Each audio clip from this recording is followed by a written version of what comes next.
Hello and welcome back to Destiny Dare. Thank you for joining me again. Last time we talked about how each one of you has a purpose and a specific role to fulfill in this universe. Today I want to outline some of the steps that you can take to make your destiny become a reality. You see, even though God is outside the boundaries of space and time and can see all eternity at once, He didn't just create us as robots, pre-programmed to execute a designated storyline. God gave us the gift of choice. This ability to make decisions that dictate our future is often referred to as human free will. In other words, we can't just sit back and rely on autopilot to get us where we need to go in life. If we want the best and fullest lives that we can possibly have, lives that will have an impact on the world around us, then we will have to make the right choices. So I'm going to throw some questions out at you. I'm going to ask you to sit back and ask these questions of yourselves. I suggest that you write down what first comes to you. Worry about practicalities and editing your thoughts later on. Just go with your gut feeling. Identify your life's passions. What makes your heart burn? What can you talk about for hours?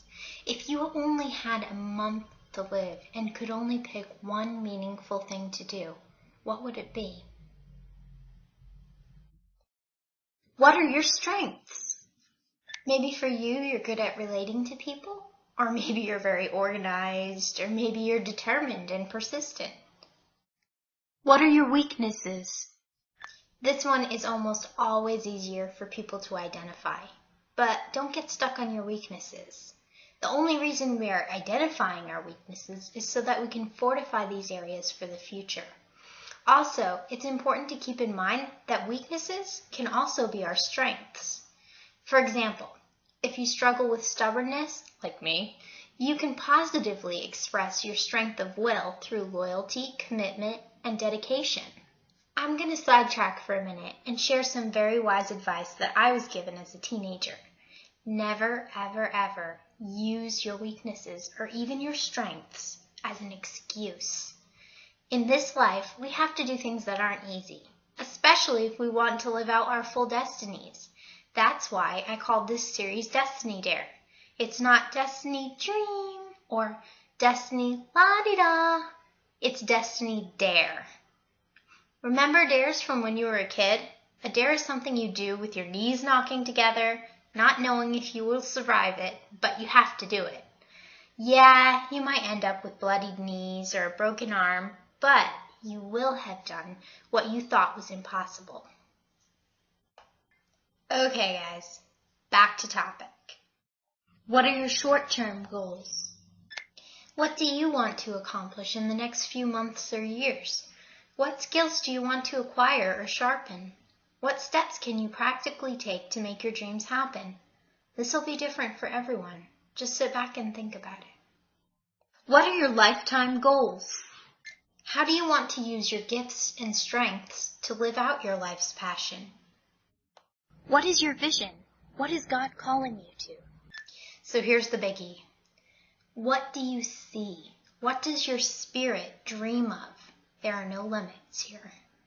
Don't think about the practicalities. What do you want to do with your life? When you die, what do you want to be able to have done here on earth during the time you are given? The story I'm about to share with you is quite simple, childlike even, but it is very profound. Chapter 1. Ordinary embraces his big dream. Not long ago, and not far away, a nobody named Ordinary lived in the land of familiar. Every day was pretty much the same for Ordinary. In the mornings he got up and went to his usual job. After work, he ate almost the same dinner he'd eaten the evening before. Then he sat in his recliner and watched the box that mesmerized most nobodies on most nights. Sometimes Best Friend came over to join Ordinary in front of the box. Sometimes Ordinary went to his parents and they watched together. For the most part, not much happened in Familiar that hadn't happened before. Ordinary thought he was content. He found the routines reliable. He blended in with the crowd. And mostly, he wanted only what he had. Until one day, Ordinary noticed a small nagging feeling that something big was missing from his life. Or maybe the feeling was that he was missing from something big. He wasn't sure. The little feeling grew. And even though nobodies and familiar didn't generally expect the unexpected, Ordinary began to wish for it. One day, Ordinary wakes up to discover that the dream giver has given him a big dream. Ordinary's story goes on.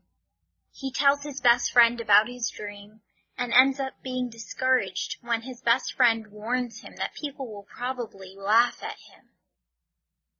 He sits on his dream for a while, continuing about his routine, not doing anything with his dream, until one day he goes over to his parents' house and finds a quiet moment. In the quietness, Ordinary started to think about his dream again. He looked over at his father sitting in his recliner staring at the single page of Nobody's News. Maybe he could help. "Father," said Ordinary, "I'm growing sadder by the day. I don't like my usual job anymore. In fact, I think I hate it." Father looked up. "That's terrible," he said. "What happened?" Before he could stop himself, Ordinary started talking about the dream giver and about his big dream. "I was made to be a somebody and achieve great things," he said. And then he told the father the name of his dream. As he spoke, his voice trembled. He was sure that his father would laugh or call him a fool. But his father didn't. "I'm not surprised to hear you say these things," he said. "You're not?" said Ordinary. "No," said his father. "You've had that dream ever since you were little. Don't you remember? You used to build that same dream with sticks and mud in front of this very house."